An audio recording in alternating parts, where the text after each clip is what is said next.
Okay, we seem to be live. Good evening, everyone. We are back to open session. The select board was in executive session since 5 p.m. And the first order of business as our tree awarding to appoint Nicholas Viella. And I believe Mr. Beater is here to present. Yeah, thank you, Vice Chairman Cavaco. It's a pleasure to be here. Again, Jonathan Beater for the Record Director of Public Works. I'm here with Nick Viella. Nick, there you are. So Nick, I'll be brief, but again, we're requesting that the board officially appoint Nick as tree warden for the town of Plymouth. Nick has been with us since 2013. He's been the Parks and Forestry Superintendent for the past 3 years, doing an excellent job in that capacity, as you all know. Nick sees the day-to-day ops for all those two divisions. But again, he has completed his training, and we're here this evening to formally request that you officially appoint him as tree warden. So thank you all very much. Thank you. Any questions for the board, from the board? I'll await a motion. Harry? Motion. I move. Is there a second? Excellent. Discussion? No discussion? We'll take a roll call vote. Patrick? Yes. Harry? Yes. I don't think, is Charlie here? No. No. Or Dick aren't here yet, and I'm a yes. So it's unanimous with the three of us. Congratulations, Nick. I know it was a lot of work for you. And JB is correct. You do a great job in our Parks Department. So congratulations. Thank you so much. Thank you all for your time and for voting me in. I appreciate it. Yeah. Congratulations, Nick. Thank you. The next order of business is the town forest conservation restriction. I believe that's Mr. Gould. Good evening, everyone. I provided a PowerPoint presentation, and if the board would like, I can try and share that and go through that as part of the CR amendment request that we're seeking from the board tonight. Please.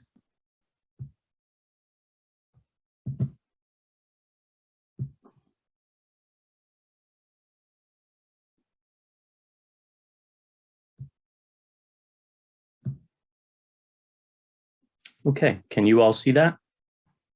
Yes. Excellent. As many of you know, the town forest includes a CR that has several provisions for it that allows certain uses and prohibits other uses. It includes the area in and around Great South and Little South, as well as very close proximity to the town wellhead in that location. That land also includes, the town forest also includes land behind PCIS. It also includes True Road, and as I mentioned, the town wells near Great South Pond. The area is within actual habitat for rare and endangered species for both plants and animals, and it's located within the Zone 2 of the town wellheads. As many of you know, there is a prohibition as part of this in the CR for parking along True Road and Rocky Pond Road, which is going to be the focus of this request. There is an allowance for 2 cars to park for fishing and boating access at the Little South Pump House, and that gets used quite a bit during spring, summer, and fall, and sometimes in the winter also for ice fishing.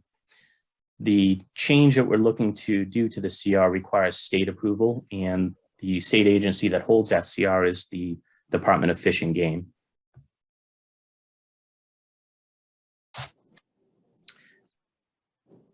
So that everyone is familiar with what we're actually requesting, there will be no changes to the prohibition on parking along Drew Road, and that's for several reasons. One is public safety due to the narrow width of the road and people parking and creating some road issues there, but also the negative impact by allowing that area to be overwhelmed. Several of the board members will recall a few years back when we had a request to limit swimming to Great South and Little South because of all of the activities going on there. It was quite overwhelmed, and the board implemented that no swimming status will remain in place. The proposed change is over on Rocky Pond Road. There's an existing shoulder that's been used for many years When the CR was written, it didn't include allowing parking there, so we had to enforce that. We think that there's an opportunity to provide some additional access to Little South for car top boats, kayaks, and canoes in that location. It is already disturbed. There will be no swimming, no traversing the shoreline, which is one of the requirements that we've had in conversations with the state about this to date. And they've also advised if we do apply for the CR amendment that they would want to see some signage installed about protecting the shoreline of the coastal plain pond. However, it would allow for that increased access without damaging any resources. The other advantage, it would allow us to take some of that pressure off the parking on Drew Road and allow that many more people to enjoy car top access to Little South and then via the aqueduct over to Great South. It will require that even if we get the amendment to the CR, we still need to file a notice of intent with conservation for the work, as it does fall within 100 feet of wetland. So that is one more step in a public process through that filing as well. Just to show the board exactly where we're talking about, you can see this is a small gravel shoulder and immediately adjacent to Little South Pond. You can see the pump house in the distance as well as Drew Road. This is what that shoulder looks like up close. As I mentioned, it's previously disturbed. So we're not impacting anything that's not already disturbed. And the second amendment request is for a small parking area closer to Long Pond. So on the opposite end of Drew Road, we've had some requests to create a little bit more parking access so people can walk, hike, or hunt in that part of the town forest. There is a small gate up in that location that you can't, unfortunately, park in front of. It would block access. So we're looking to create some access immediately adjacent to that gate. And this is up, you can see over in the left side of the screen, you can see PCIS, you can see Drew Road, and you can see where the pin has been located where it says Long Pond Road parking. Just a small gravel lot off of Drew Road that would allow some parking access for those who want to hike in that part of the town forest. This is what it looks like currently. So we would take that existing utility pole that's out front, move it to the back, and there's a few small saplings and brush that need to be cleared. So again, we'd be seeking permission from Fish and Game as well as Natural Heritage to do that. And then that would not require any filing with conservation because it's not within 100 feet of any wetlands. So the CR amendment request that we would submit would include the parking on Rocky Pond Road as well as this small parking area off of Drew Road.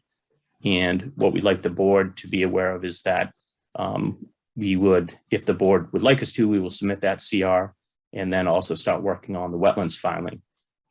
As you all know, there will be people that will be very much in favor of this CR amendment request, and there will be others that think that the restrictions that are currently in place should be kept as is.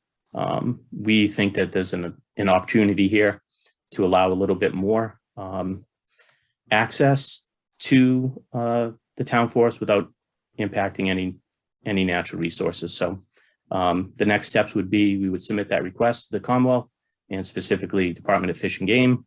And then based upon that decision, we would hopefully get our permit from conservation. And then we would install a small split rail fence going down a little south, some signage and placement of boulders to actually get that implemented in place. So that is the request. And if the board members have any questions, I will certainly try to answer them. Thank you. Do any board members have any questions for Mr. Gould?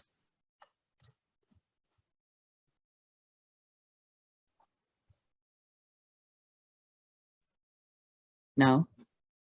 I have a couple questions, or actually one. As you know, David, many people were pretty upset about the restrictions on Drew Road originally. Is there anything that we can do to have better access for maybe residents only? Because one of the things that I understand that people, they want to be able to enjoy these areas. I mean, some of the reasons why people moved here were because of these areas that they had access to, and now they no longer have access. So I wasn't in favor of restrictions to begin with. for this area, but I'm in favor if it's for our residents only. And like I said, if there's anything that you can, you can explain a little bit more about what's going on, because I've already heard from a few people regarding this article moving forward. So we did talk to the Commonwealth about applying for the CR amendment request, and we had several things that we talked to them about, at least informally, one of which was the area in Rocky Pond Road that we'd like to allow that additional parking. We talked about having it available to town of Plymouth residents, and essentially what we told them is we would utilize the existing pond sticker, beach sticker, as a way for our staff to identify that they are in fact a resident. That would be very simple and straightforward to do. Because the CR is held by the Commonwealth, they see it a little bit differently than we do. They see that they created the CR to allow access for everyone in the Commonwealth. And so they said if we did submit it, it's only going to be, it's probably only going to be approved if it's for residents of the Commonwealth and not specific to town of Plymouth. So that is the request that we're putting forward. We certainly did try that. We even sent them a letter to that effect, but I think that the only way they will approve it will be open to everyone, since they are the holder of the conservation restriction.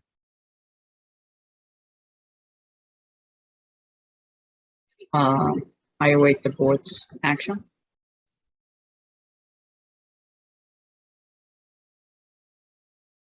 I can ask David, so you're looking for the board's approval to submit the request to the Commonwealth? Is that the motion you're looking for? That is correct. I think this is an area in which there's a lot of management issues and concerns. And so I think it's appropriate for us to ask the board before we move ahead with submitting that request. Yeah. No, totally understand. And especially if you're coming before the board and saying that this increased access does not have any impact, to the area there. I am totally sure that there's absolutely no impact, because I know how meticulous you are about this on both sides of the coin when it comes to making sure that it's protecting these areas and upholding these CRs. So, with that, I make a motion to approve David submitting the request to the Commonwealth as presented tonight. Do Second. we have a discussion?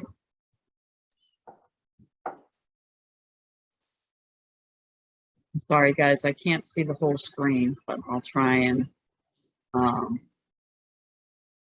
okay. We'll take a roll call vote. Patrick, Yes. Harry, Yes. Charlie,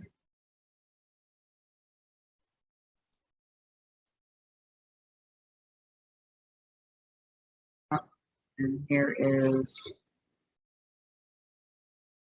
Charlie. Mr. Quintel, we're taking a vote right now for the conservation restriction that Mr. Gould proposed, and you're number 4. Or would you like, were you watching? Were you able to? No, I'm having difficulties, but I'm Charlie. trying to hear. Charlie's yes. unmuted. Yes, I'm yes. Okay, Charlie's a yes, Sorry and about that. no problem. And you, Chairman Quintel. Well, I had some questions, but I don't know if you've already, had them. You already had your discussion. Well, you can certainly ask your questions. My question is, has this been, these parcels been put out there, David, for a possible any well sites or any well zones or anything like that? So the existing town forest land already has the CR. Right. It is in close proximity to the wells, so that land is also already protected. The request the request that I'm seeking tonight is just to get authorization for the board to amend that existing CR. Currently, Okay. it prohibits the parking along Rocky Pond Road that we're looking to put in as an allowable use so that folks can park Right. there to access Little South for carts off boats. And then a small parking area off of Drew Road close to the Long Pond Road. Those two things are currently prohibited by the CR, and we would like to get them in as allowable uses. Okay, do you think that that's adequate enough, 2 parking spaces for the one off of Drew Road? Are you referring to the existing one near the pump station? Yeah, No, I I don't. mean, because and there that- was a that- lot of, I mean, I remember this coming up before that people were upset. It might have been during COVID, it probably was, that there wasn't enough parking, and I don't want to limit the parking there if people want to use it. I mean, it really belongs to the people in the town. I mean, what was the Right, so- purpose of cutting the parking down? Well, so the parking that is available at the pump station is for 2 spaces for car top boat and fishing access. Those get filled up very quickly. What we're looking to do on Rocky Pond Road is give people another opportunity, if they go to that location and those spaces are filled, to simply go around the corner to Rocky Pond Road and have available spaces for 6 more vehicles. Okay, It's in very close proximity to the pump house, so you can simply drive over there. If that's full, then you have another opportunity. Right now, if you parked over there, unfortunately, that'd be a violation of the conservation restriction. You receive a parking ticket. We're looking to not have that happen. We're looking for Right. folks to be able to have that parking. okay. Oh, it'll be adequate then. You're just moving it to around the other side. What we would be doing is adding 6 more parking spaces over on the Rocky Pond Road side for access to the pond. Okay. Thank you very much. Welcome. Thank You're you. welcome. So Mr. Quintel, it's your vote. We've Yes, already, and myself, yes, so that's unanimous. Thank Would you you like very to much. take over? You're welcome. Would you like to take over now, Mr. Quintel? oh, you're doing good. Oh. All right, so be town meeting articles, correct? Yes. Number 9.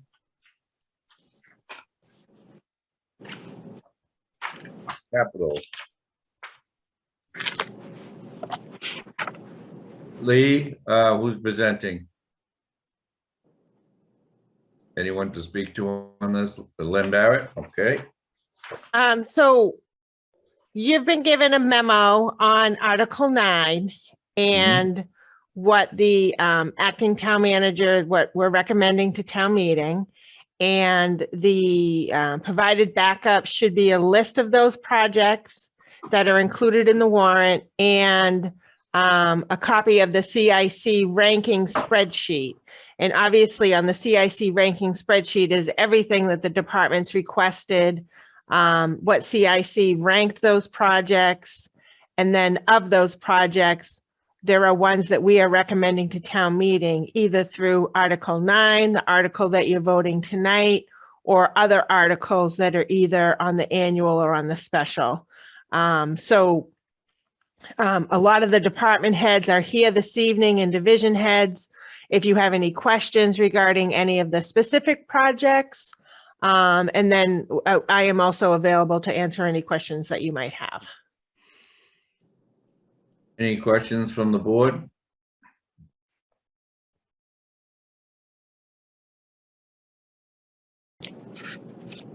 Charlie?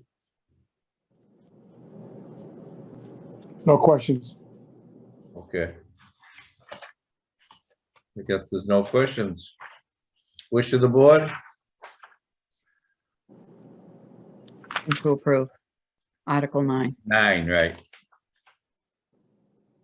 Oh, you want to do 4 and 5 also? Wait, can we do them separately? Sure can. So just 9, Betty? Yes, please. Okay, do you have a second? Second, Second, discussion? All those in favor? Aye. Unanimous. Article 4, capital also? Yeah, so same thing, you'll have a memo and a list of those projects, and those projects are also on the CIC ranking spreadsheet. Is there any questions? Just let us know. Questions from Ms. Barrett? Seeing none, wait the wish of the board. Motion to approve.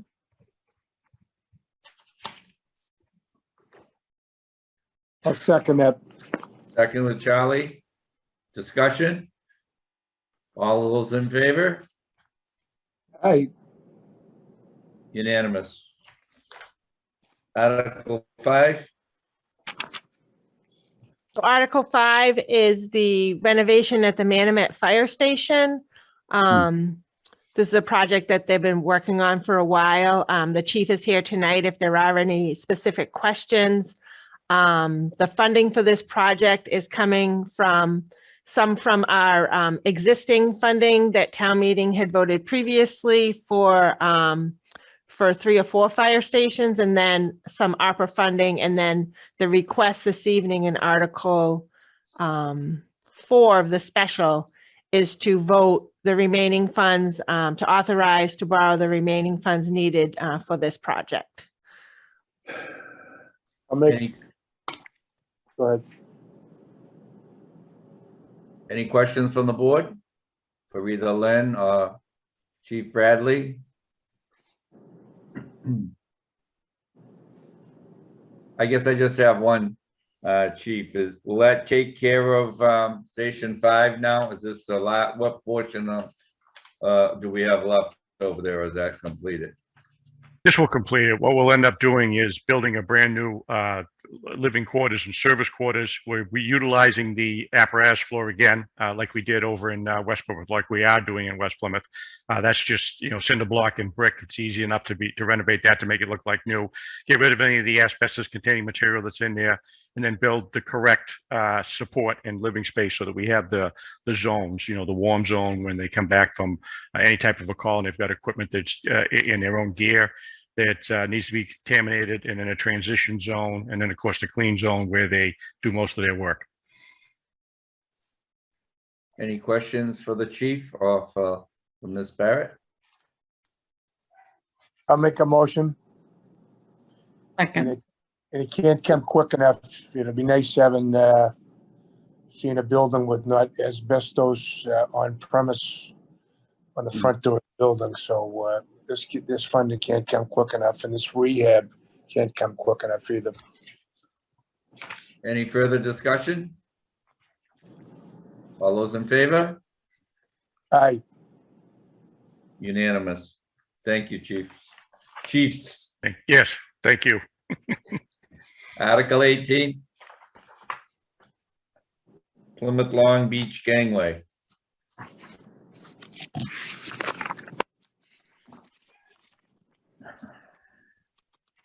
So this is a petitioned article.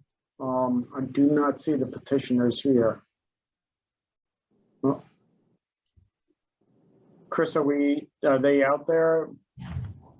Yes, actually, Bill, There's Mr. Abbott.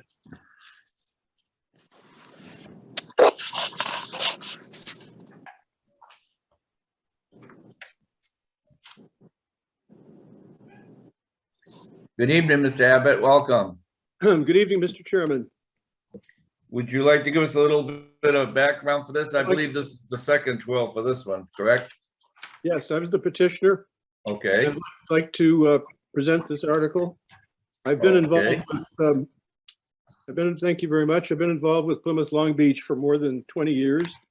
I worked on the beach management plan, which is now the gold standard really for Massachusetts, and how to effectively and fairly manage a pristine beach, both for the birds that are there as well as for the townspeople who've used it historically as an incredible amenity and natural resource. But I've always thought that there was a way we could improve the access to the beach so that truly everyone could enjoy it. The regular access, for as long as I can remember, was that it took a four-wheel drive vehicle with a high clearance to make it out there on a so-called Jeep trail, which was basically a very rocky, sometimes barely accessible to any vehicle, dirt path that wound along the beach. I always thought a boat shuttle might be the answer. And I became aware that it was a simple project that's been discussed for several months, actually going back to last summer, that was being considered for just that. So I petitioned this article, which would be the first step in opening up the beach to ordinary folks who could come by boat or shuttle and be dropped off. Article 18 asks for $68,000 to fund the first step in this project. And that's the planning and permitting for a pier and gangway on a town-owned property in the harbor side, which was previously rented, and the cottage was dilapidated and demolished, leaving on the property some old pilings where this pier and gangway would be constructed. It's about halfway between Manners Point and the crossover. The funding provided by this article would take the project through the concept and design phase, and permitting and preparation of actual construction documents would be ready to put out to bid, and that would be the extent of what the funding would provide. But this would essentially provide the infrastructure for the boat access project.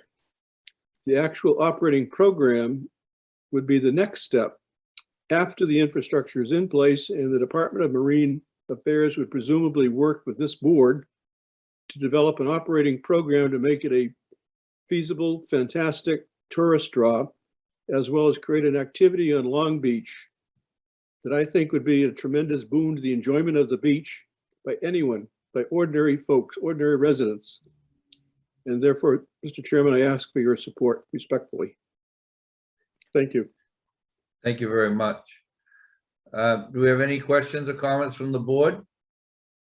I have a question. Go ahead, Mr. Paletta. Mr. Rabbit, this is just the initial cost of design or whatever. What will be the total cost to refurbish that pier? What do you estimate that total cost to be for the taxpayers? I don't have a figure. I'm not a construction analyst. That would be the next step, and I think the $68,000 spent would develop a budget that would then be back again for consideration or not, whether or not it's feasible. I've heard figures, but I'd have no way of knowing it, not they're true. It could be anywhere $500,000, or, but I don't know whether that's a hard number, but that's the kind of infrastructure we're talking about there. But hopefully this first phase would bring that to light. The next question I have, Mr. Rabbit, how often are there certain, can it only be used at high tide, or can it be, how often will this be able to be used? Yeah, I've discussed that with the Marine Department and the folks that run the beach out there. There certainly is a tidal situation on the harbor side. I myself have run aground there, so I know it well. But they tell me that it could work quite easily, consistent with the harbor side tides, and people would become used to them. And the launch, if there is a launch or a shuttle, whatever, would certainly operate within the tide parameters. They thought there'd be no problem in fitting it within. Anybody that's on Long Beach has to have tides in mind, either side of the beach. Mrs. Cavaco? So this is the second go around of this article. It was ranked last year with CIC. It's also ranked last this year with CIC. $68,000 for a study that would put something that is tide dependent, and the potential of another $500,000 after that, I feel, in my opinion, is an incredible waste of money. It would be a drop off. We don't have a shuttle, and any boat could go and anchor right there without spending any money.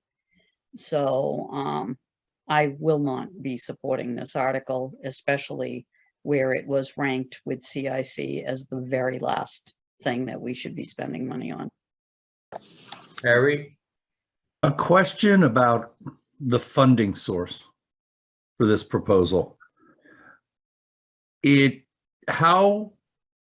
What is the rationale for using the Environmental Affairs Fund for something that is actually going to bring, by Mr. Abbott's estimation, more people to an already impacted environmental zone. So, Mr. Gould, if you'd like to explain that, please.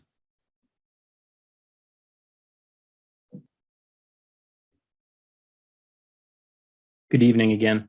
The rationale was for that this part of the project would require us to do design and permitting. That would require us to go through an environmental process with many permitting agencies. So in order to ensure that it's done properly and that it gets the proper permits, we'll be consulting with a myriad of different agencies, everything from the state agencies to some federal agencies that deal with endangered species. So that was the idea that would at least get us through the design and permitting process. After that, when it was submitted by Marine and Environmental last year, the thought process was that the construction funds would then be available through a couple of different avenues.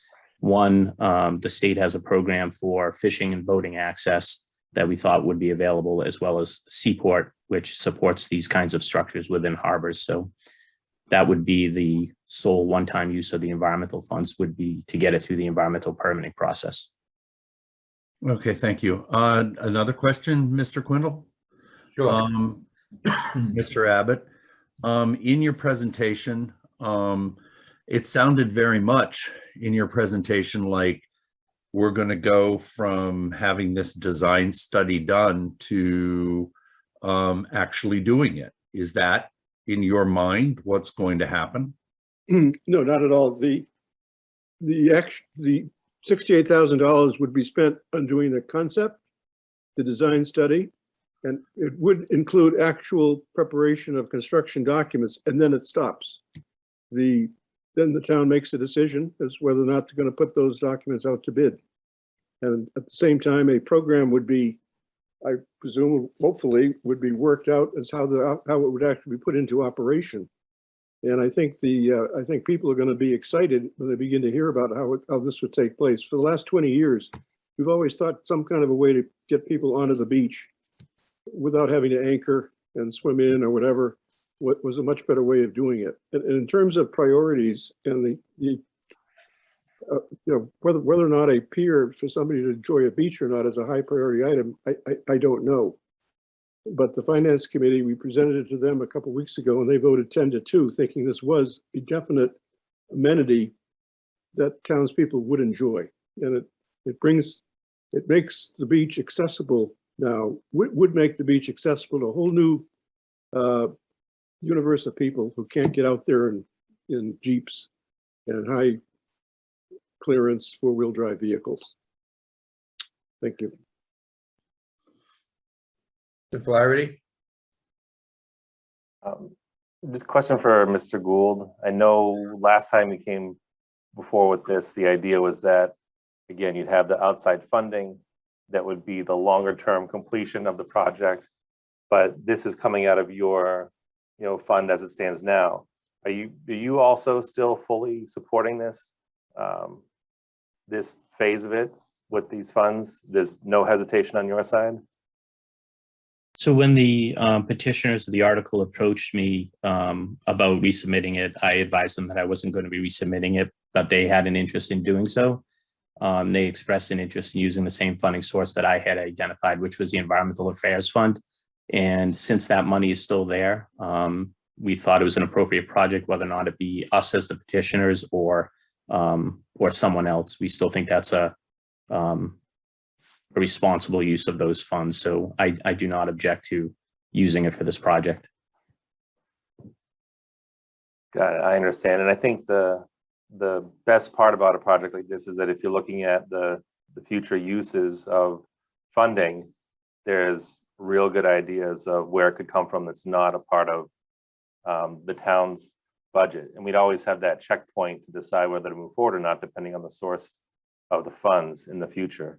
And, where I think we have yourself, Mr. Gould, and this has come back before again, and there's a idea that this might enhance the tourism or people to be able to take advantage of this area. I think one thing that we hear quite a bit about is that when there's a limitation of cars able to go out to this area, people are frustrated. So if this is some other possible way that people can get to and take advantage of this beautiful place, I think that's a good thing. I think also in the big picture to explore this and get a really good idea of the cost, where it might be funded from, and maybe have some of the tourism folks weigh in and what might be set up to support this. I think it is money well spent. And just for comparison of what we're talking about, this $68,000 is 0.2 of 1% of what we just voted through in the minutes before that. $29,200,000 we just put forward. And this is something I think that's worthwhile for tourism in our town, and we get to figure out if the project should go to the full phase in developing it before we have to commit any more funds to that. So I'll support this. Mr. Helm? Just a follow-up along Patrick's questioning. This is for design and permitting. Is there any money available for, if once this is designed and the permit is going through and it comes in front of us? So far, anything involving tourism, local enjoyment is all supposition. There hasn't even really been a study of the tides. That might mean that there are weekend days or days during the week where it's unusable. There will be times when the tides are such that people won't be able to use it because they'd get out there, but they couldn't get back within a reasonable amount of time. So as far as I can tell, there's been no discussion with anybody in the tourism area, or really a study that would determine what the use would really look like. I mean, to say that it's another alternative for people instead of anchoring and wading or swimming in, kind of makes, I question that. This is just an example of why I'm kind of questioning all this, and I do have a point. But if somebody drops their family off at the pier, where do they go? They can't leave the boat there. They have to take the boat somewhere. So, I question whether, it would be part of a family that would be able to use it. So I just use that as an example just to ask you, have any studies been done, or is there going to be any money appropriated to do studies after this design and build and permitting goes through, and its approval by town meeting? Are you planning on funding the studies that will actually determine whether or not it is usable? For example, it's great to say there'll be a shuttle service, but who's going to do it? And is there somebody who's willing to buy the 2 boats that it will be necessary to run a shuttle service? And it won't be the launches that are used to get people from the pier to their moorings in the harbor. You have to have totally different boats. Think about this: multiple families at a time, okay, with their beach gear. So, I mean, has anybody at all looked into what we're saying about how great this would be for tourism and for the local people? Or are we supposing that at this point? Mrs. Cavaco? Well, the key to all of this is tide dependent. I spend a lot of time on the water. I've seen what it looks like at half tide. You can't get there at half tide. So unless we're planning on dredging that entire area, there's very few hours that you would be able to access that, and very few hours that you would be able to stay.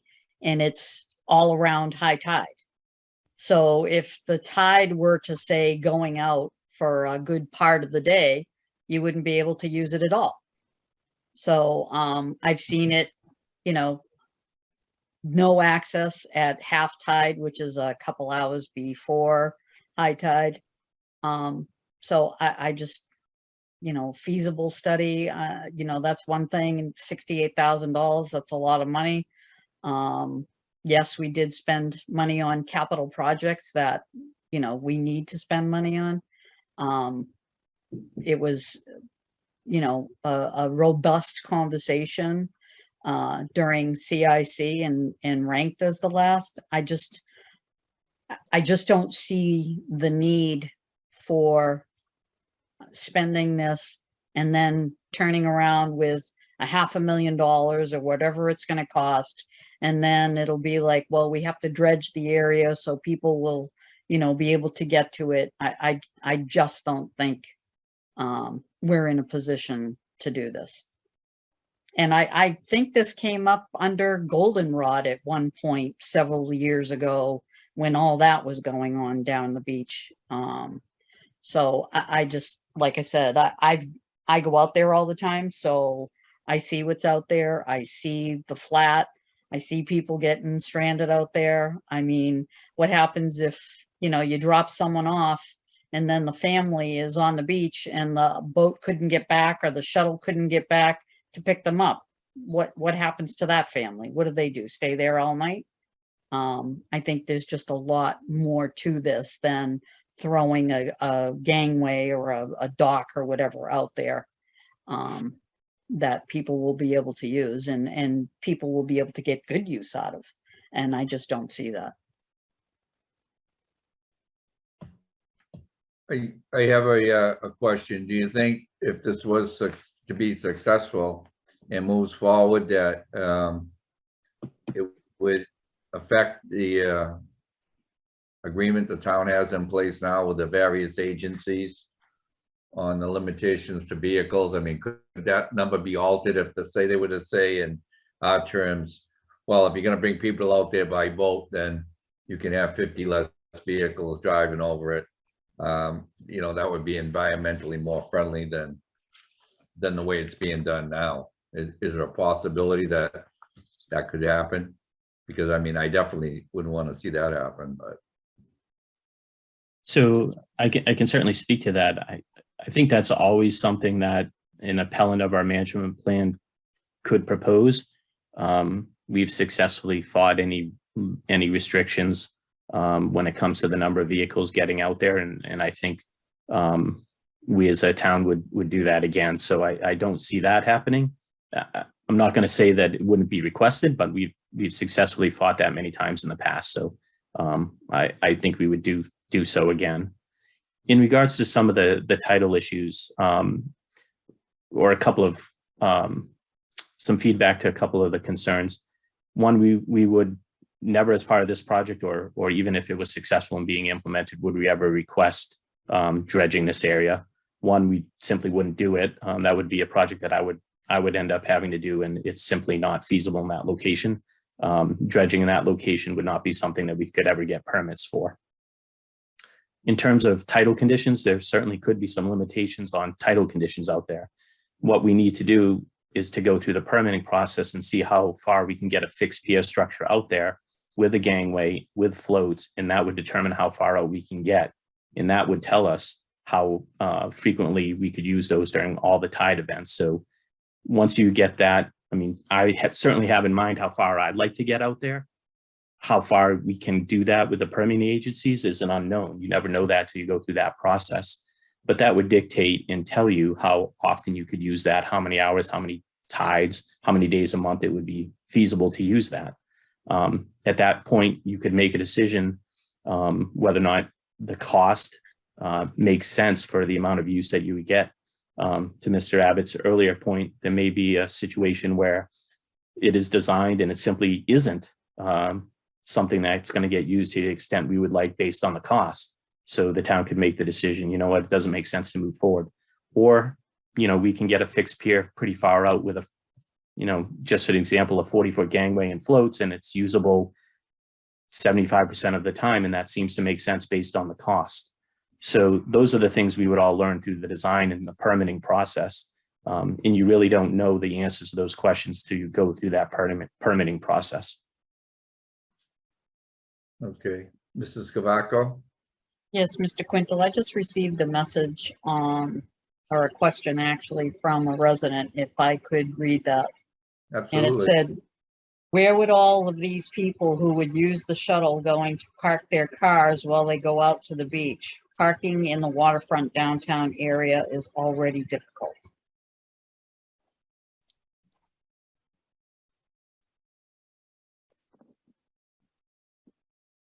We're not proposing to create new parking for people that would use this. That's beyond the scope of this project. That same would be said of any new business that would begin or be started in downtown Plymouth. Where are those people going to park? That's simply not a question I can answer. Has anyone Miss- reached out to the beach committee? Mr. Quintel, Mr. Everett good. Malaguti has his hand up. He may I be see able him, to. I see him, Betty. Okay. That's why I think he's here, because I don't think anybody reached out to the beach committee. So if you don't mind, I'm gonna let him in. Perfect. Mr. Malaguti?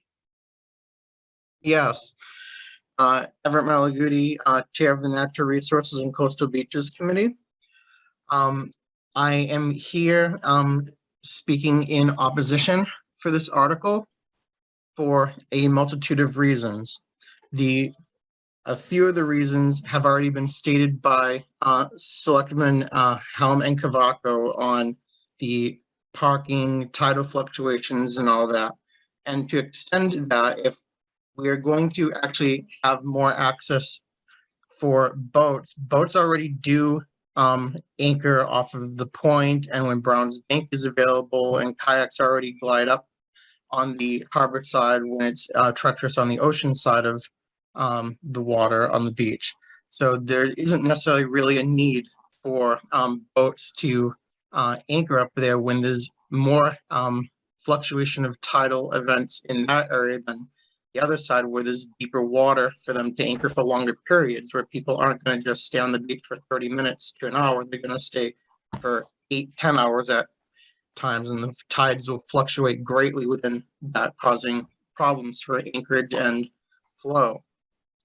The second is, which Selectman Cavaco brought up just recently, for if someone gets dropped off at the beach and then you have a tide fluctuation that prevents them from going, or if we allow a lot of people onto the beach from a shuttle and there's a major storm event that happens, a swift thunderstorm that comes onto the beach or something like that, how would you evacuate all of them in time, whether or not the tides are in favor or not, because you don't have the apparatus to bring them in a timely manner, and there's no shelter on the beach.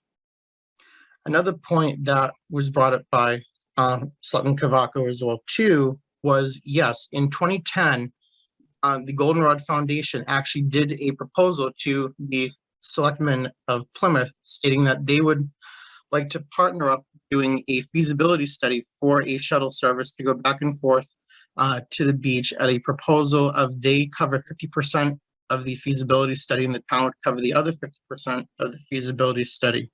The document is on their website, and I also have a copy of it in my email as well too, stating that, addressed to the board at that time, which Mr. Quinto was one of the members of the board at that time when it was sent to them.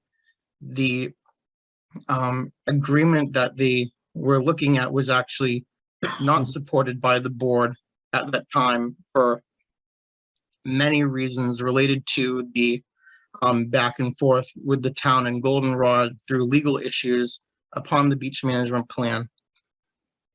Also, in stating for the actual structure, if we're looking at for increased access during times of closures for plovers and other nesting birds, and the vehicle access is restricted, if we do, as Selectman Cavaco said, do this, how would we accommodate for that influx of people trying to find parking spots to then take the shuttle?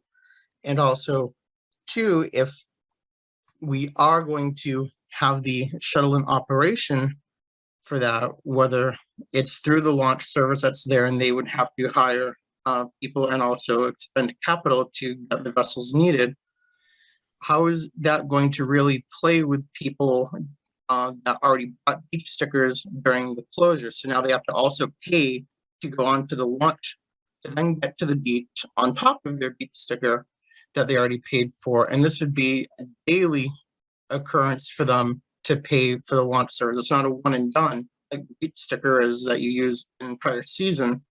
The launch would be paid continuously. People wanted to go to the beach, and that could further reduce people actually purchasing stickers, which then affects the revolving fund, which pays for the management of Long Beach and the operational salaries of the people that help manage that.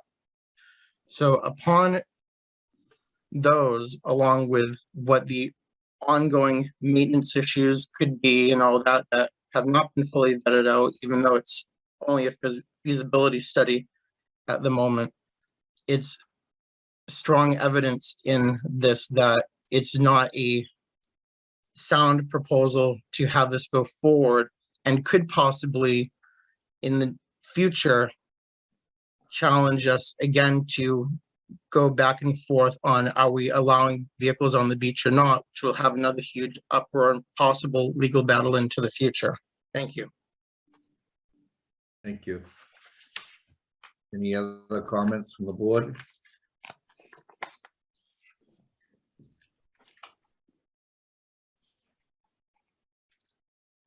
Seeing none, the wishes of the board. Excuse me. I'd like to make a motion to support the request as presented. Do I have a second?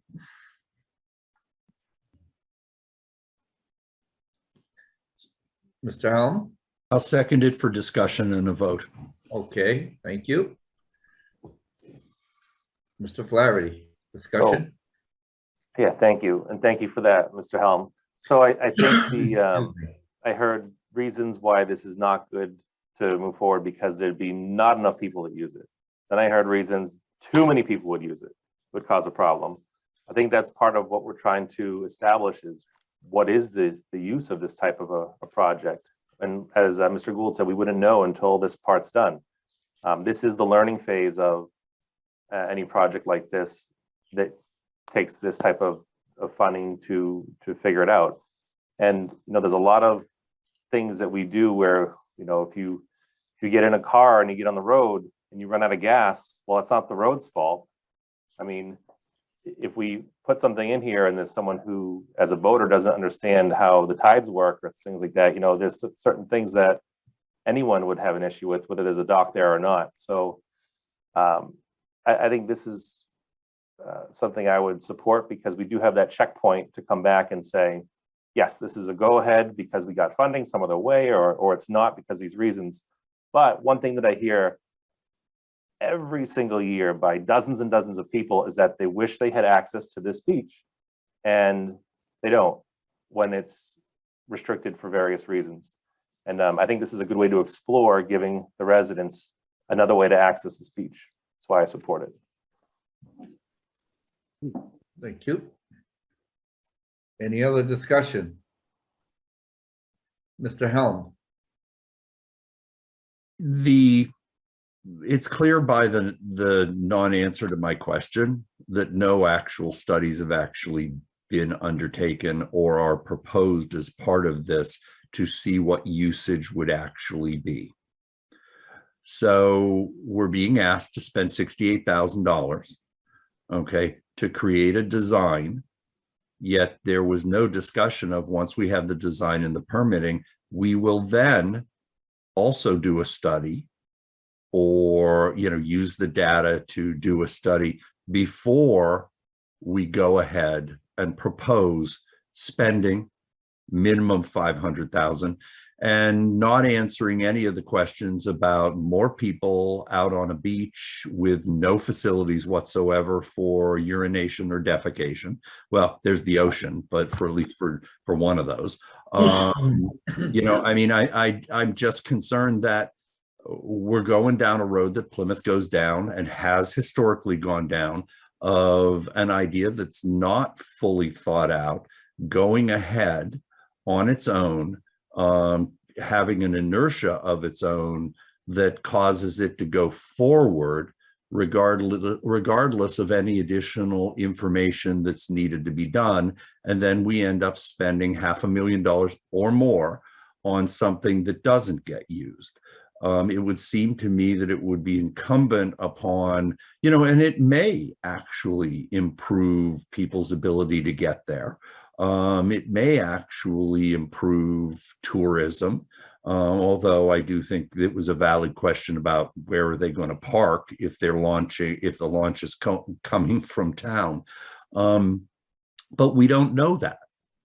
And there's no part of this concept as proposed that would include anything like that. And I myself, in the 20-something years since 1995 that I've been here, I've just seen us do this time and time again.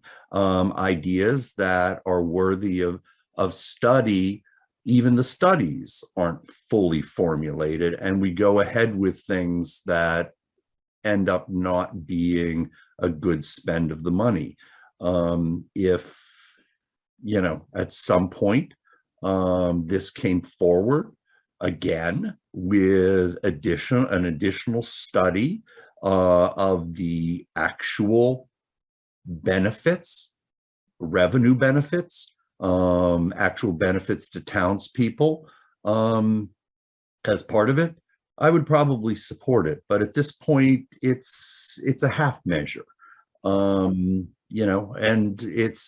it's interesting that many years ago, as Mr. Malaguti pointed out, that goldenrod actually came to the town and the Board of Selectmen and proposed doing this exact same thing, and they would pay half of it. And back then they said no. And now this makes it the third time it's coming up. I just have too many questions as it's currently proposed to let it go forward.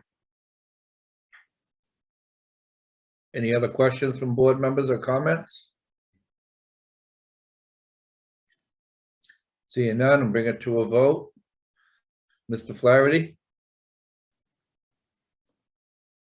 Yes. Mr. Blutzer, No.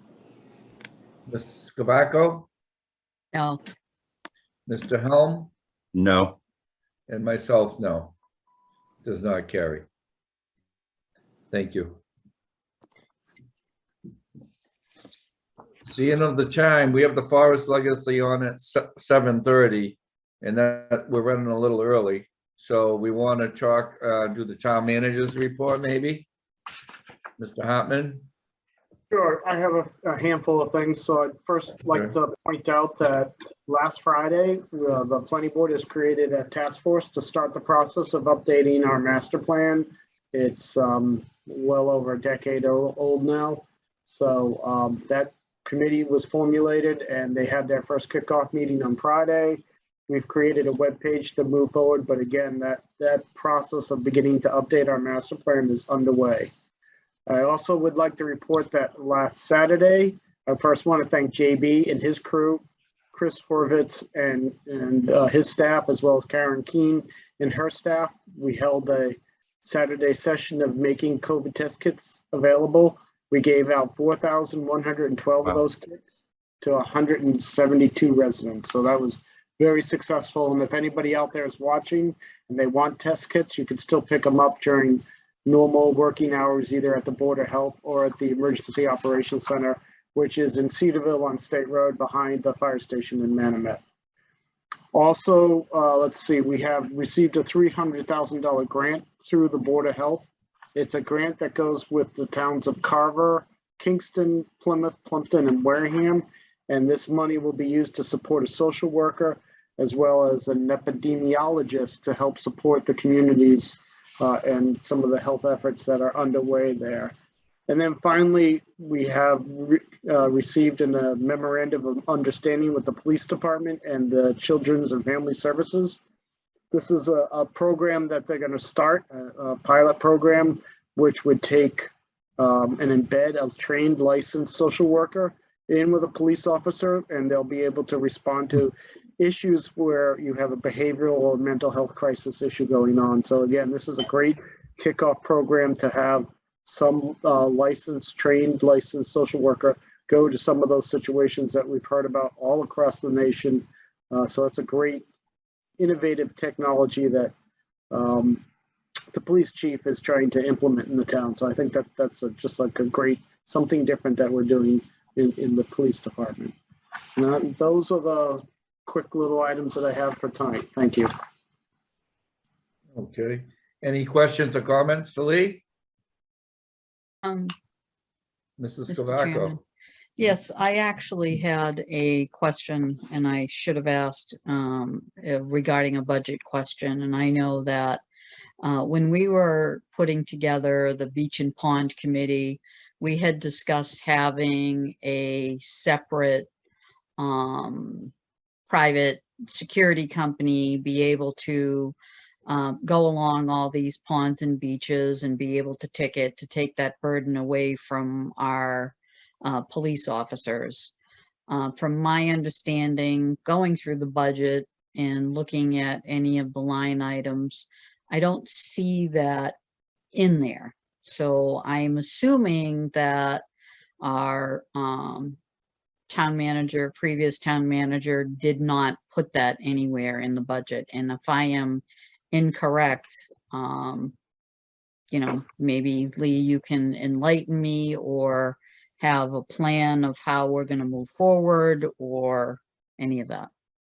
Right. So you're absolutely correct that it's not in the budget. And that is one of the things I had on Derek's list of things to bring to his attention too, because again, I'm not sure at this late hour how we'd even guessed how much that would cost or how we would proceed. But again, I think that's one of the things I've put on the list for Derek to start to look at as soon as possible. But yes, it is not in this year's budget. Do we know any reason why it isn't? I know that it was a discussion amongst the board, but. Now, the only thing I had heard is I was under the impression that a working group was supposed to get together and look at that, but beyond that, I don't know. I had no contact with that at all. I'm not sure. It wasn't a working group. It was part of the White Horse Beach discussion, but and as long as Derek has it and there's a way that we can work with the PD to try and figure something out moving forward. I think it's important because we do have a Beach and Pond Committee that will be meeting for some other problematic areas in town that we need to address. Mr. Helm. Lee, I think it's great to advise Derek. I'm a bit concerned about this because I know that the Board of Selectmen voted as part of the recommendations of the White Horse Beach Parking Study Group for private security writing tickets. And the way that I know that is that's the only reason I supported it. Had that not been part of it, I would have voted no to their recommendations. So just an FYI, it was definitely part of the recommendations that the Board of Selectmen approved. So I will tell, so Derek will be in tomorrow and I'll tell him that this is the second time the issues come up and make sure that he knows that that's one of the top priorities because this is coming up sooner than later. So we need to figure out the process. I would initially think that if you hired a contractor or a private firm, my initial reaction would be that shouldn't cost the town anything. There would be some kind of sharing of what the penalties are, and the penalties to some degree would pay for that service. So again, it might be just, I don't want to say simple task, but of Derek and procurement looking at that and figuring out if we can get a RFP out on the street to see if there is a firm willing to do that work. Yeah, and you might want to check in with Melissa because I know that she had also done research on this subject. I think it was $30,000 she figured. Something, she had a number. Right. So anyway, Lee, thanks for whatever you can do with this. Yep. Thank you. Anything else from Mr. Hartman? No? How about we take a little 10-minute break and come back at 7:30? How's that sound? Sounds like a plan. Okay, we'll see you all at 7:30.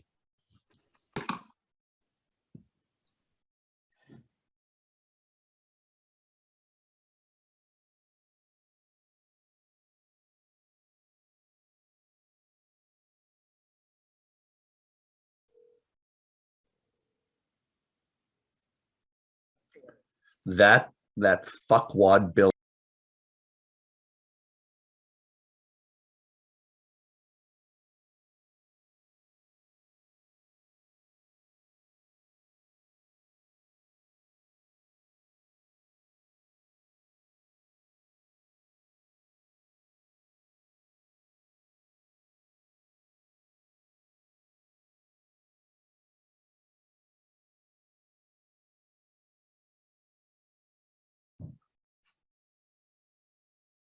You're live. Thank you. Welcome back, everyone. Next up is the Forest Legacy. It's a follow-up discussion from last week. Hi, Lee. Is Mrs. Heller here? Or we're gonna start Yes, out? hold on one second. Okay, that's fine.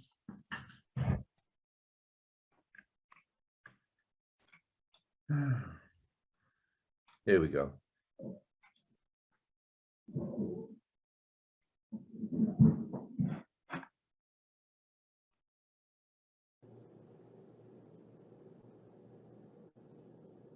Hello.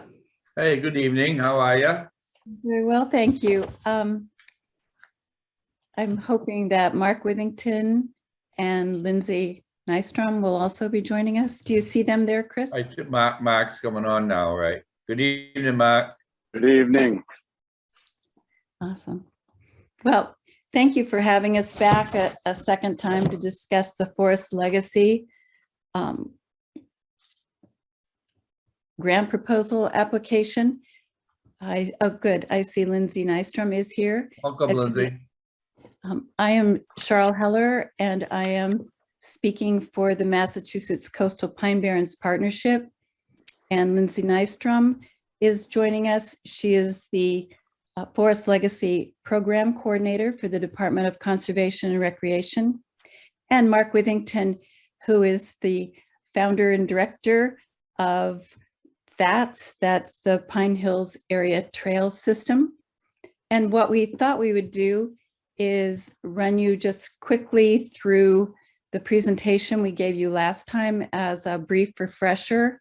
And then Mark has a couple of slides that we sent to you this time, and he will elaborate on just a couple points that might help clarify things. Is that okay, Chairman?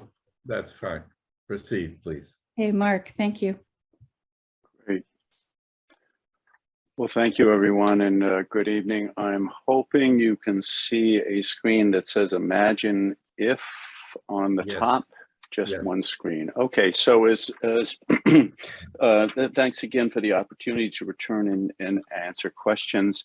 I'm going to go through this presentation relatively quickly. Please stop me at any time if you have questions, but I thought this would be a good way just to level set. So as we all know, the piece of property that we're referring to is currently owned by Holtec International.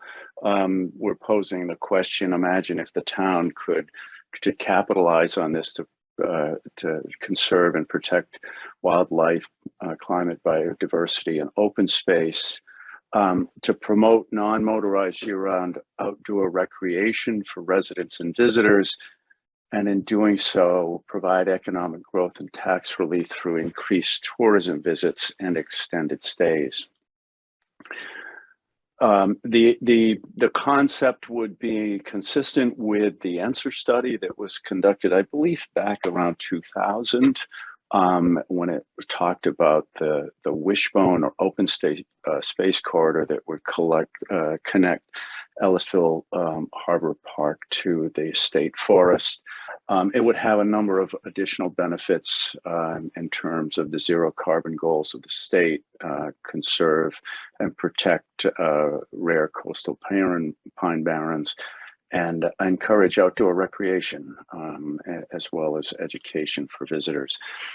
The nice thing about this is the concept. We're not being the pioneers, so to speak. There is a group in East Burke, Vermont, that has done this very successfully. It's called the Kingdom Trails Association. Have created 100+ miles of trails for outdoor recreation. So that's hiking, mountain biking, horseback riding, etc. They have done this all on private land. So they've been able to convince landowners to allow this to occur. They get about 150,000 visitors annually with an estimated $10 million of economic impact to that community. And this is all done, or I shouldn't say all done, it's primarily done through volunteers, although they do have paid staff there now, given the size. So we posed the question, what if we could do this again ourselves, sorry. So on this piece of property, non-motorized trails, also encourage private landowners that surround this property to help link together the wishbone, as it was called out in the answer study, and an estimate of annual visitors and economic impact. So this was our attempt at doing a kind of back of the envelope economic impact study. It is by far not an exhaustive one, but I think it's directionally correct. And it's relying on information that was published and collected by the Outdoor Foundation, the 2021 Outdoor Participation Report. It listed 2020, to no surprise with COVID, that outdoor recreation was the largest jump on record since they have been taking this study. Everybody trying to get outside and remain sane during these crazy times. The top four most popular: running, jogging, trail running, hiking, fishing, road biking, mountain biking, and BMX. Three of those I've shown at the top, kind of subsets: mountain biking in blue, hiking, which dwarfs almost all of three, and trail running on the top. This is a percentage of total population. So what I did is I took that percentage of total population and then used some information that was provided to me about the kind of the density of population, a 45-mile radius around the center of Plymouth. We're about 5 million people. So applying the population information bar chart to the left, and then layering on top of that further segmentation from this outdoor research study, moderate and core participants. So moderate is someone who does outdoor activity once a month to once a week, and core, crazy people like myself that do this more than once a week. So by multiplying all of this, we came up with what marketeers would refer to as the total available market. So about 700,000 total available people within that 45-mile radius that would be interested in these types of activities: mountain biking, hiking, and trail running. Does not include horseback riding, does not include hunting, it does not include a lot of things, but again, give us a directional correct idea of the popularity of this. I then reached out to the folks over at Plymouth, who were gracious enough to provide some information about our visitation. So the numbers that they had at the time were 2019, a total of 691,000 and some change people come to Plymouth each year. 71% or so, roughly 493,000, travel from more than 100 miles. And the average night stay in Plymouth is about 2.8 nights. So if we, again, applied that same reasoning to the out-of-town visitors, we said that about 86,000 of those people coming today from that distance would be interested in these kinds of outdoor activities. So adding those two together, the day users, as we're calling them, and the out-of-town users, gives you almost 1 million people of total available market that could be using this facility. And then I simply layered on some assumptions. I said, what if we were able to convince 5% of these people to participate? And we said that the day users came once and said, wow, this is so great, we're going to come back a second time. The out-of-town visitors, they simply extended their stay from 2.8 to 3.8 days. And then I just took a swag on average spend for a day in out of town. So I said between $60 and $120 per day for food, gas, etc. And out of town, when you layer on the hotel and other various sundries, $220 to $350 per day. And what that yielded is about 91,000 annual visits and anywhere from $6 to $12 million of additional annual tourism. So one of the things that I pointed out last time that I want to again point out is in a real economic impact study, these are what we would refer to as direct effects. There are things that economists would call indirect effects and induced effects. They would also talk about quality of life because there's a value that comes along with this that would fall under the quality of life for the residents of Plymouth. So obviously I don't have the resources to do all of that myself, but what I did do is to create an online petition. At the time we met last, there were about 1,747 people who had signed the petition. Since then, we're in excess of 1,900. And I thought I'd just take a snippet of comments that people left. So Cole talked about Pine Hills as a truly special place, fantastic trails community. It encompasses, I've made many friends and ended up spending quite a bit of time in Plymouth because of the trail network. Dennis, I think, accurately points out outdoor recreation space. It's fast becoming one of the most valuable resources, especially in these times of COVID when we're all trying to stay sane. And then I thought Michael really hit the nail on the head. Preserving natural open space is more important than ever to mitigate climate change and provide healthy passive recreation to people. And it brings money to the town, to the community. Everybody wins. That's really what we're trying to push forward. That is, this really is a win-win situation all the way around. All of this information, I think we presented to you folks last time.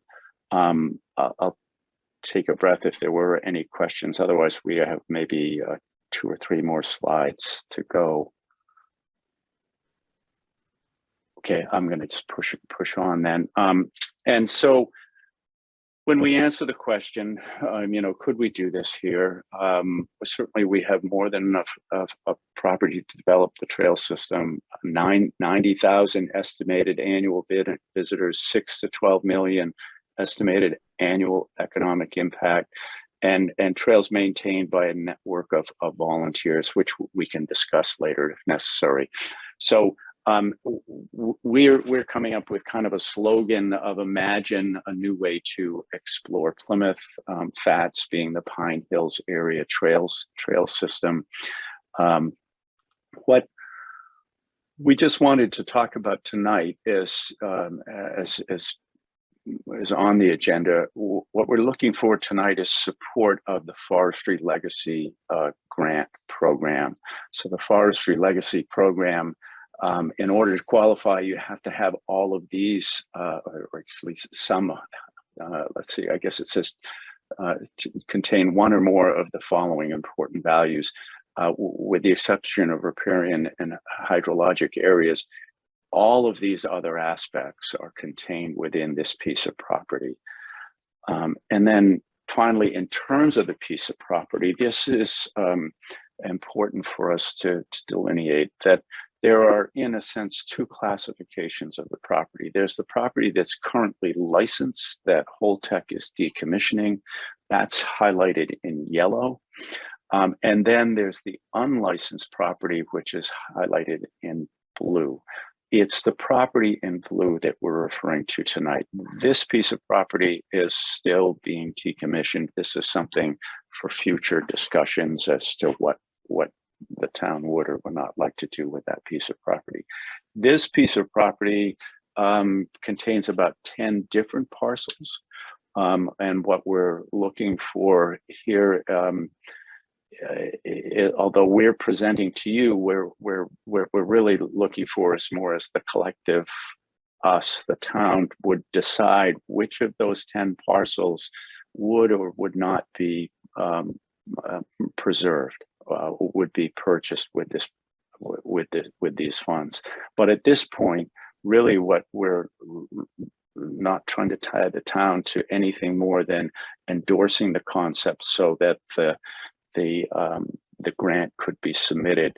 And to help out in that, what we did is create a straw project plan, a very coarse straw project plan of about 10 steps. There are kind of 2 critical dates that we're trying to hit, and that is when the grant has to be submitted on, looks like July 20th. And then there's a period of time where there's a lot of discussion back and forth, and the final plan has to go to the feds September 30th. I believe that's right, Lindsay. Correct me if I'm wrong. So what we did is try to think of, okay, if these were the dates we were trying to hit, what would be necessary to do that? So the first and foremost is hopefully what we're discussing tonight is the support from the board of a letter of the grant. We would then look for the town to meet with Holtec. They've indicated that they are a willing seller, but they're looking for the town to say, you know, they want to work as a partnership. They're looking for the town to indicate what is the right thing to do. So we would look for Holtec to create a willing seller letter. We would then enlist the resources from the Audubon Society, and they would do a natural resource assessment. We'd also leverage the knowledge that we have from the CPC group. They've done a lot of yeoman's work acquiring property. So we would want to get a survey done to assess the land value. And there's monies in the grant. And again, Lindsay, keep me honest, to pay for that land assessment. So we need to get those things together. By our estimations, talking with Bill Cohan, he thought in today's environment it would take about 6 months to do the land value assessment. Audubon about the same. So those are kind of the steps that we saw to putting together the draft grant application, have their committee review the application, and then, as I said, there's kind of a back and forth and editing, et cetera, before it's finally submitted. It's submitted to the forestry grant body. After that, we would assume, and these are just kind of straw ideas, that we would want to do a master planning, start to do some sort of a master planning of the area. Obviously, with what I've described of 91,000 visitors, you need to have facilities, parking, restrooms, et cetera. You want to take all of that into account. And this would also be the time when we would start to talk about looking for matching funds. Someone mentioned at the last meeting about where additional funds would come from. I think with the town's indication up front that of an interest, of a desire to pursue this, we can start to talk to other public and private areas about matching funds and additional funds that would be necessary. And then finally, the grant process is not a fast process. It deals with Congress, it deals with Washington. So I guess enough said on that. That the grant would be awarded around June of 24 on this timetable. So that's the last slide that I have. We'd be happy to answer questions or have further discussions. So again, thank you for the opportunity to come back and talk further with you all, and happy to answer questions. I just wanted to make one tiny correction. Thank you. When Mark was speaking, he said that the Mass Audubon natural resource assessment and the assessment of the land values would be 6 months. I think he meant 60 days. Oh, thank you. Yes, Sorry.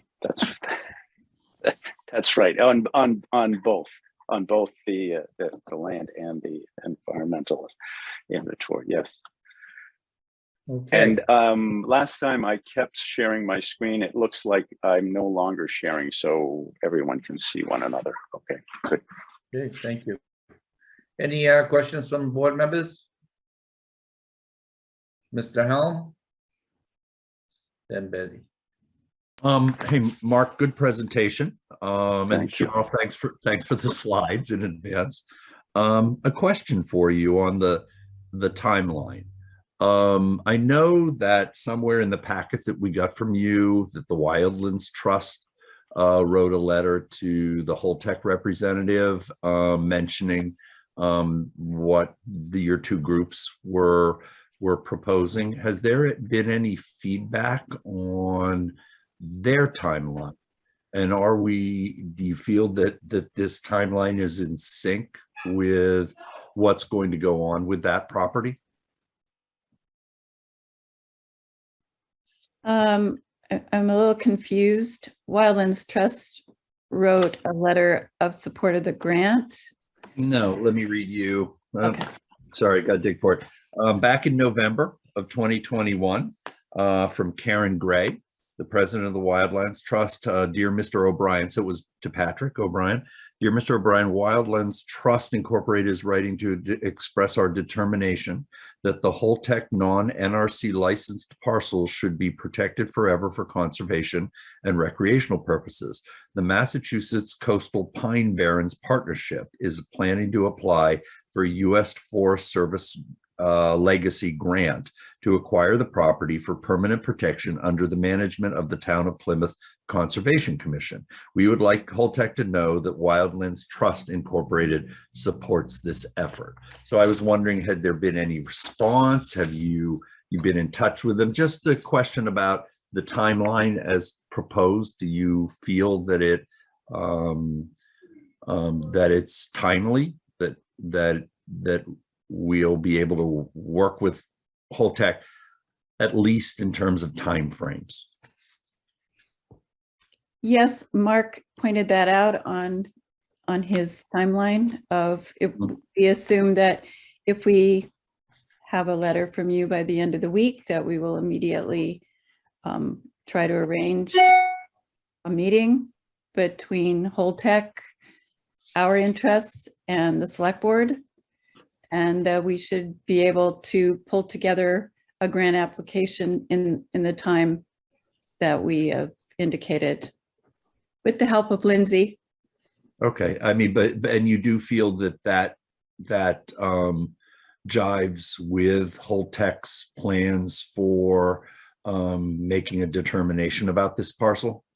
Well, they really are, 100% wanting to know that the entire town, especially the select board, feels that that's the best use of this property, and have said that they would be a willing seller in that case, which is why we asked for different committees, the Conservation Commission and so on, to indicate that they do support this idea. Okay, thank you. And in case you're wondering, it would be the Conservation Commission that would be the holders of the property for the town of Plymouth.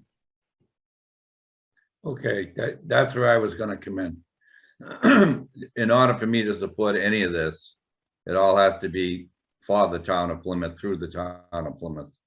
And all of this will have to run through our office.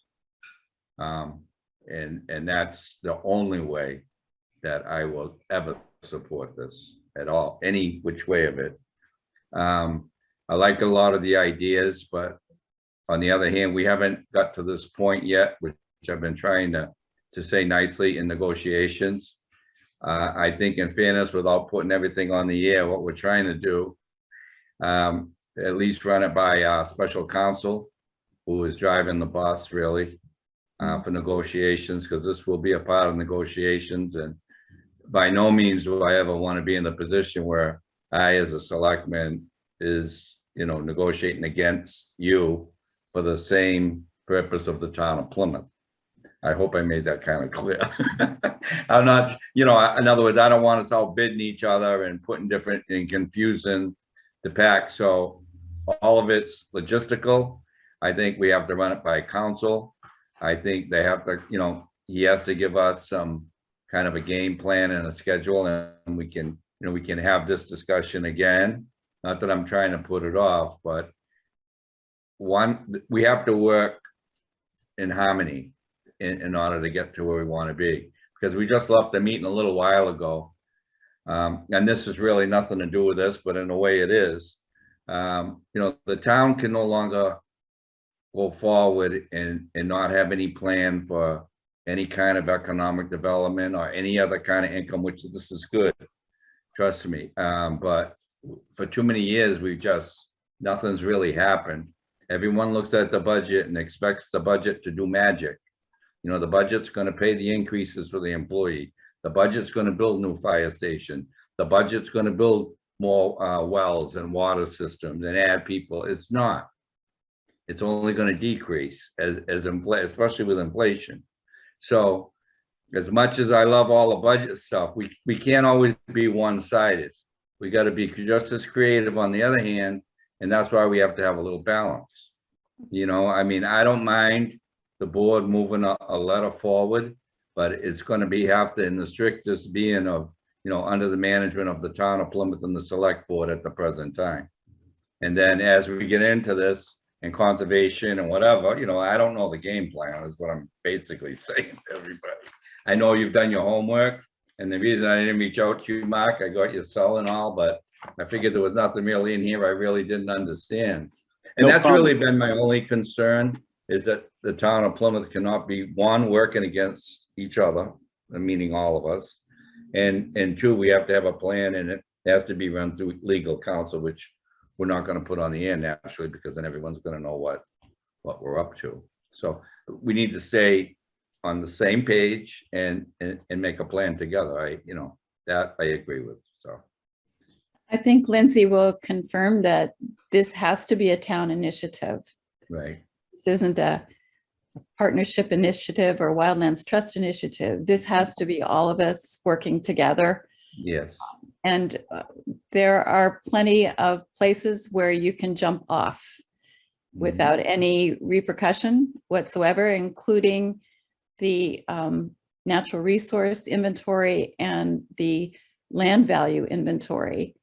These things are long negotiations, a lot of work to come up with a plan that everyone is happy with. And at the end, there's, like I said, no obligation. All you're allowing us to do is to start the discussion. Start the lead work and the discussion. Okay. Any other questions or comments from board members? Mrs. Cavaco? You're muted, Betty. Sorry. Okay. And I'd like to be sure, Chairman Quintal and Charles and Lindsay and Mark, that our grant writer is an intricate part of all of this. So we finally have one. It took us a while to get one. But I think, you know, having her involved in this and as Mr. Quintel stated, you know, our negotiations are obviously, we can't be discussing them open. And both he and I are on the negotiating team with Holtec or how to call it. But certainly supporting the plan. I mean, I've always said that that should be open space and people should be walking it and riding it and not motorized, but you know, other. So I think, you know, conceptually we are all on the same page. We just have to find a way to work together and move forward. And I think we will be able to do that and we'll be successful. When you folks are talking, you know, grant and how much it's going to be, I want them to give it to us. So Hey, you ain't supposed to show your cards. We're rooting for you. yeah. So, but I appreciate the presentation, and I think we'll be successful if we work together. Ms. Heller? Betty, And I am Mark? so excited about the idea of working with the new grant person. Yeah. That's huge. It's Tiffany Parks, so she's you know, she's great at, you know, the job that she did. I'm sure she'll be great at this job as well. So I'm so excited about it. Yeah. Mark, did you want to say something? Yeah, just quickly, I just want to echo. I'm looking forward for the whole town to work together on this. Just as someone who's lived here their whole life, I think this is a huge opportunity for the town. I can appreciate the position that you all are in negotiating with Holtec and understand fully what you're talking about. But this absolutely has to be lockstep together, and I fully endorse what you're saying. Thank you. Any other comments from the board? Do we need a motion? Oh, sorry, Patrick? Oh, yeah, I was just gonna ask that exact question, so, in terms of the next step, so. I mean, you need a motion. I was gonna ask, do you need a motion to have a letter drawn up, or can we just draw one up? I think we Make a better do motion to have a letter drawn. Yes, yeah, As presented, what they're requesting by okay, the Board of Selectmen, or a select board, I'm sorry. okay. Do I have a second? I'll second that. Discussion? All those in favor? Aye. Unanimous. Thank you. Thank Thank you very much. Oh. Thanks, Mark. Okay, here comes a fun one. Mask Thank and you. yes, thank you all, really. Thank you. Have a good evening. You too. We have a fun one now. Mask in town buildings discussion. Look at Harry. Mr. Helm. Well, you know, I think that given the Board of Health's decision last Wednesday, and that tomorrow they're going to be discussing ending their public building, town building mask mandate, rescinding that, and also rescinding the public meetings mandate, whatever language they had in that. They're going to be discussing that, and I can't predict what they're going to do, but I think that it would behoove us. We also have passed a mask mandate for our town public buildings, and I think it would behoove us at this point to rescind that in advance of the health department's meeting tomorrow evening. Mrs. Cavaco? And just so people know that the school department also Yes. lifted their mask mandate for children. They will not have to wear masks when they come back from school vacation, which is next week. Yeah, thanks, Betty. I forgot that part. So, but I would certainly, you know, support support that we make our buildings advisory and not mandated, if that's something that we could do. Chairman Quintel? Yes? But I would just suggest that the motion be crafted in a way where it's subject to the Board of Health concurrence, just so that we don't have competing votes from the two boards. I mean, you can choose to just make that decision on your own. I'm not sure what that means with the Board of Health, but I would just recommend that the vote would be subject to concurrence with the Board of Health. Okay, Well, I mean, that would, I mean, it's only 24 hours. And the schools is, I believe is March 1st, right? But the 28th. 2 weeks, 2 weeks? No, the 28th. Yeah, 2 weeks. Yeah, but there is a chance they may not. 28th is the last day of February. Today's the 5th. Okay, so it's March Wait. 1st. So Lee, may I ask you, what would be the consequences if we voted to rescind ours without a concurrency? And the Board of Health, Right. I'd have to be talking to the town council to see whether the Board of Health has precedent over the selectman's position. That's why I just think it's better if it's done in unison. We assume the Board of Health is going to do that, but we don't know for sure, which is why I just think, I believe the Board of Health, if they said it, we have to abide by that. So just to avoid any confusion, I just think we want to just say, you're good with lifting it, subject to them also lifting it. Well, I can change that motion to lifting the mask mandate for town buildings, making it advisory based on the Board of Health's decision tomorrow evening. How's that, Mr. That's Hartman? perfect. Perfect. Do I have a second? I'll second that. Second, discussion. I think that's the right and proper thing to do, the way to do it. So I really do. So that being said, all those in favor? Okay, unanimous.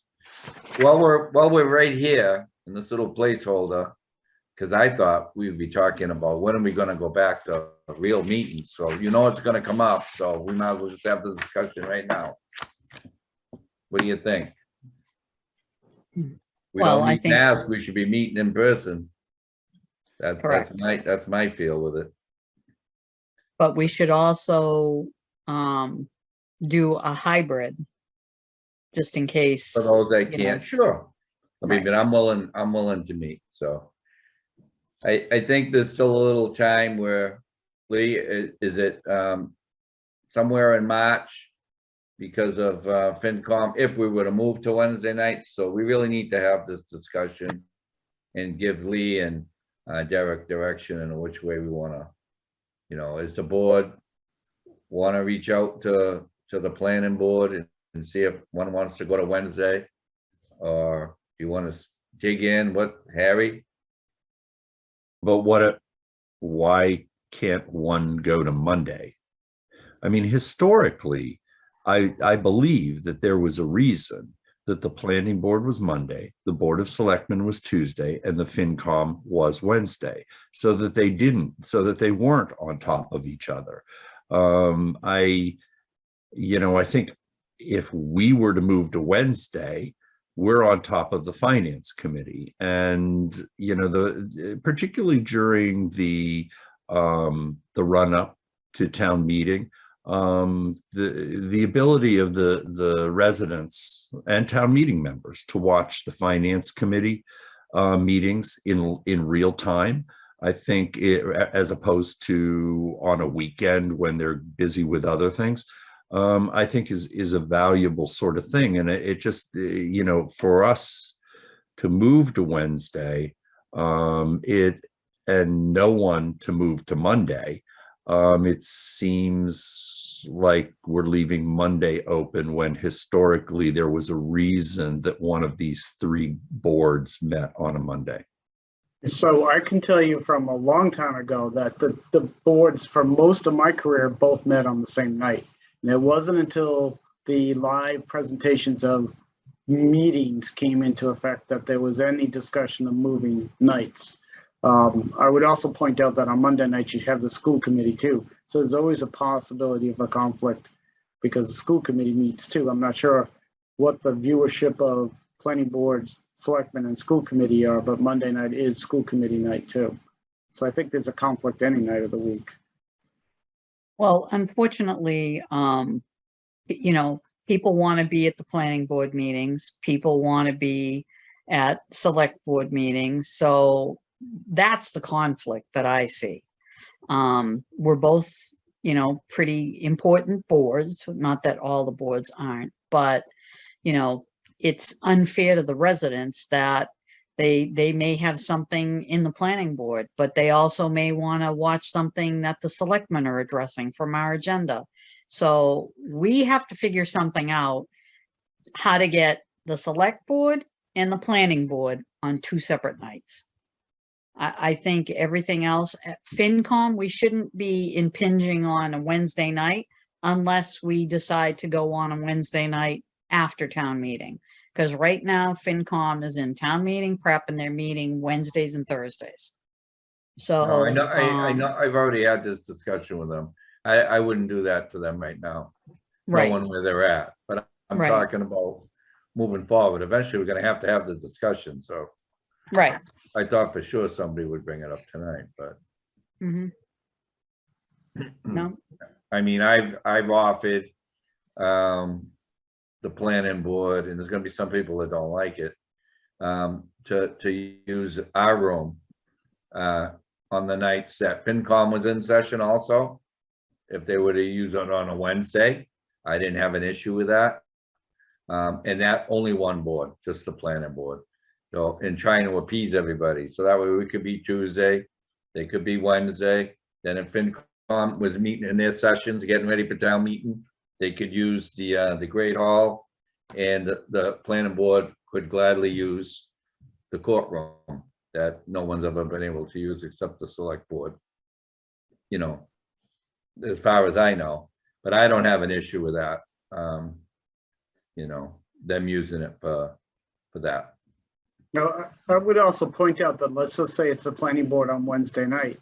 I Right. mean, rarely is there somebody who wants to sit through a whole meeting, and I can tell you from 20 years of experience recently, unless it's in a neighborhood, we rarely have more than 1 or 2 people who physically attend the meeting. But there is a benefit that if there's something going on with, say, FinCom, Zoning Board of Appeals, Planning Board on the same night, they can maybe see 2 or 3 different boards with 2 or 3 different things that they're interested in, and not necessarily want to sit through one whole planning board meeting. It's usually topic by topic. So there may be an advantage to having the ability, when we're back in person, to have people be able to go to a couple different boards to attend things that might be of interest to them. Mr. Helm? No, my question just was, is there any particular, you know, pursuant to what you were saying about using the courtroom, is there any particular reason why it was sort of only ever us using it? Was there a reason for that? Oh, I don't know. You'd have to Okay, ask somebody that was here before me. I think I know the reason, but I don't know the reason. there So, was a reason. Let's Go just ahead, Mrs. Gavaco. leave it at that. There was there were certain people that didn't want anyone, you know, anyone in there because of the historic value. They didn't want anything damaged or whatever it could be. Well, that's a whole different discussion, spending money to preserve something, then nobody can ever go there, whatever. Well, if we're going to talk about the courtroom, let's also talk about allowing people to get married in there instead of the hallway. So, Well, can we do little pieces? We don't always have to get the whole world going. I mean, like I said, it would be, I'm trying to appease everybody. Would be Yeah. Wednesday, when the FinCom was meeting, the planning board could use it. I didn't have an issue with that. And Yeah, that I was just didn't know. halfway. I mean, Yeah, I just didn't know, because of my limited experience, you know, over the last few months if there was an actual structural, well-defined, reason that. So, I mean, it's a struggle, but the whole building is, I mean, basically, I mean, we just have to watch it and take care of it. I mean, you just have to, that'll be Lee's new job. well, I think I'm sure that the planning board can be trusted if they decide to take that route. I mean, you know, I don't know, you just built this building, somebody should have thought about how many committees we have and who's gonna meet where. I mean, I don't know. And I should say, I did mention to Pearl that if she ever heard of a wedding, but I'll talk to her again about that, yeah, if somebody wants to have a wedding in there, that she should. $500, why not? It's a good venue. I'll bring that up at the Revenue Ideas Task Force. All right, easy, 200.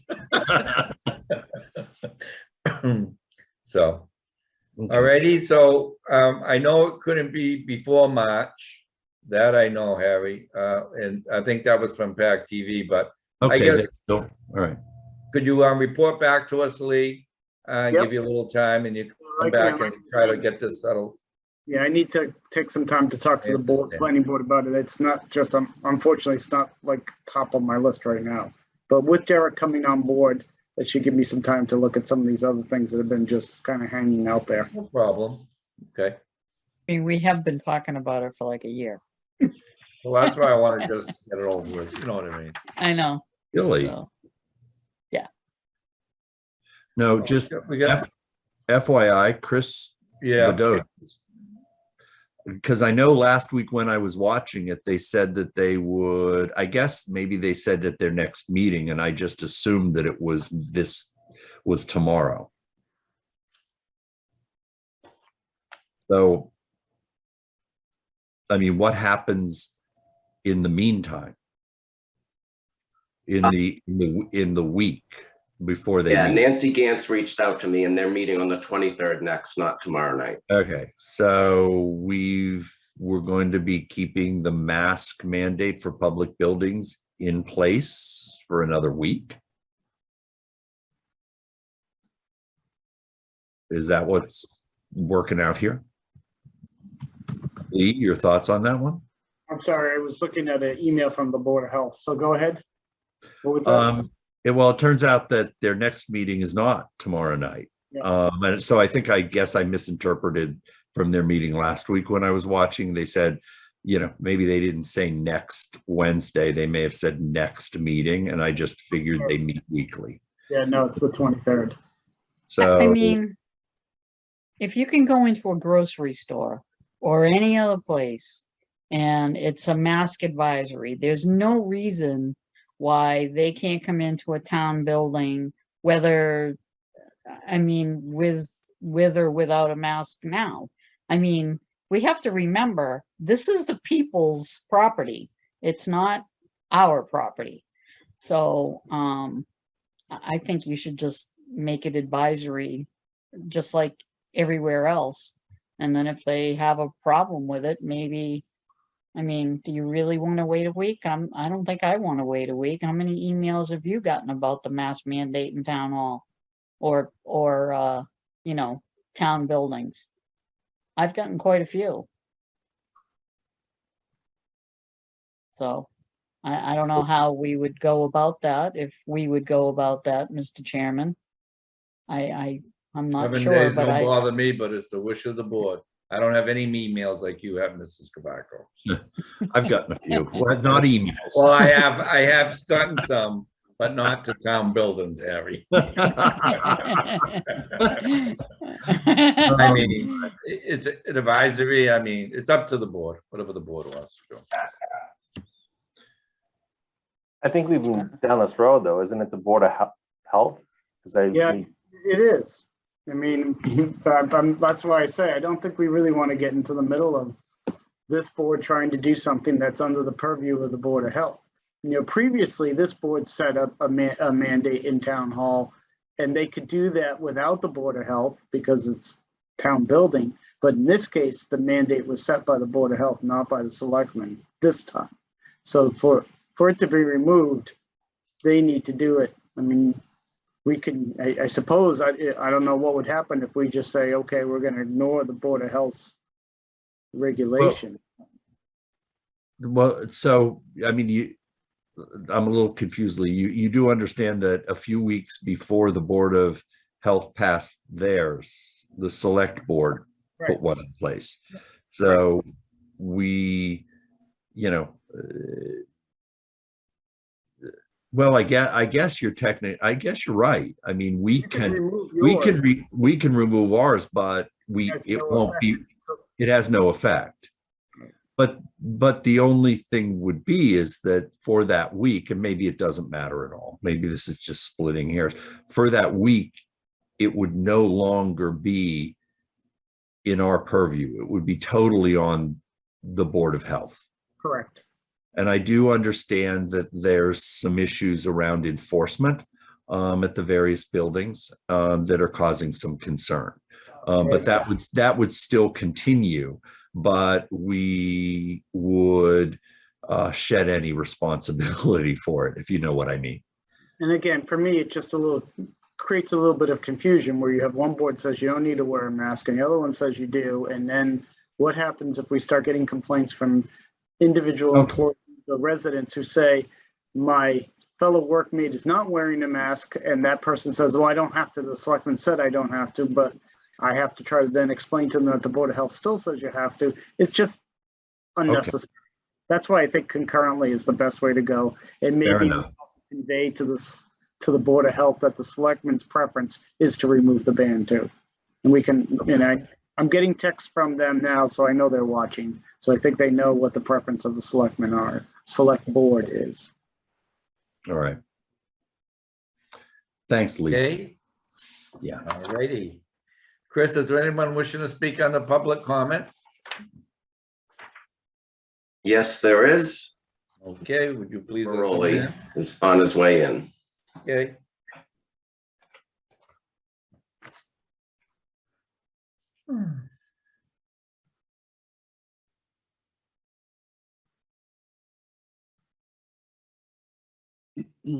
Good evening. Thank you, Mr. Quintal, for allowing me this time to speak. I would like Mr. Helm to apologize to the community and to the board for the remarks he made just prior to the break this evening. It was unprofessional, insensitive, unacceptable, rude, and insulting to anyone listening, not to mention the person to whom the comment was directed. If I am angry, I can imagine how that person must feel. You have been elected into a position of leadership in this town. And as an elected leader, you are held to a standard. Part of that standard is to conduct yourself in a manner that is fitting leadership. Leaders do not resort to derogatory comments and insults simply because they disagree with someone. Leaders do not belittle people when they disagree with them. And leaders do not laugh at their sidestep. A leader would not behave in a juvenile and immature way. A leader admits their mistake, makes an apology, and asks for forgiveness. In this instance, Mr. Helm, it is not only the person you directed your comment to that you need to apologize to and ask forgiveness from, but it is the community and this board that you are a part of and that you represent. Because, Mr. Helm, your behavior in this instance reflects entirely on the Board of Selectmen. If that is what you wish to put forth, that's fine. That is your right. But for your behavior to reflect on the Board of Selectmen is highly unacceptable. Therefore, I am asking for that apology. Thank you for this opportunity to speak. Mr. Chairman, may I respond? Yes, go ahead, Harry.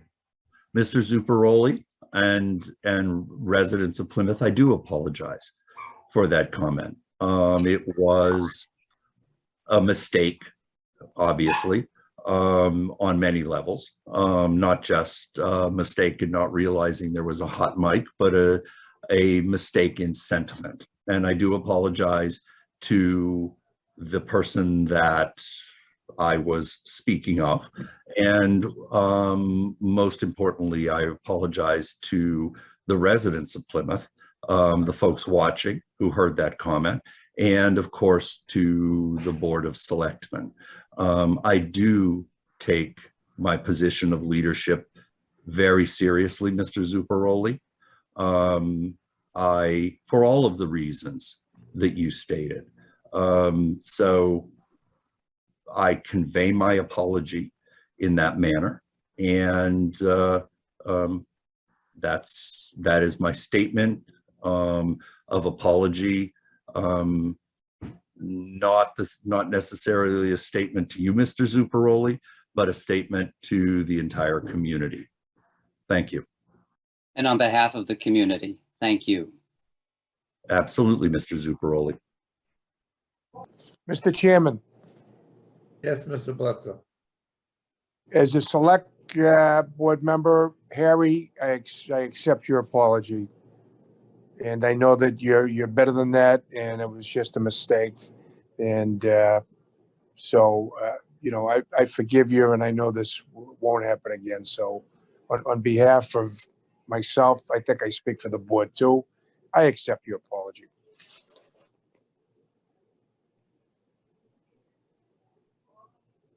Thank you. Thank you. Anyone else wishing to speak on a public comment? Chris? Not that I see at the moment. Okay, we will move on to licenses and administrative notes. We have a spectacle management, one-day wine and malt licenses for concerts at Memorial Hall for the following dates and times. March 4th, 6:30 PM to 10:30 PM. March 12th, 7 PM to 11 PM. March 18th, 7 PM to 11 PM. March 19th, 7 PM to 11 PM. March 24th, 7 PM to 11 PM. Second? Second? Discussion? All those in favor? Charlie?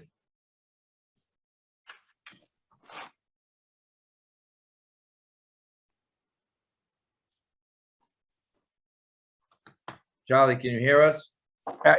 I'm in favor. Okay, thank you. Unanimous. Thank you. Special occasion limousine, vehicle for hire operator license, Kevin Cochran, 7 Pike Road.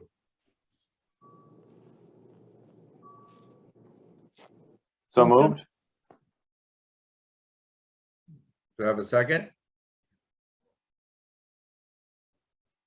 Mr. Second. Helm seconds it. Discussion? All those in favor?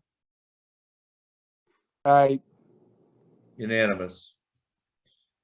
J. James Auctioneers and Appraisers is looking for a special auctioneer permit to be held on March 5th from 4 PM to 8 PM. So moved? Second? Discussion? All those in favor?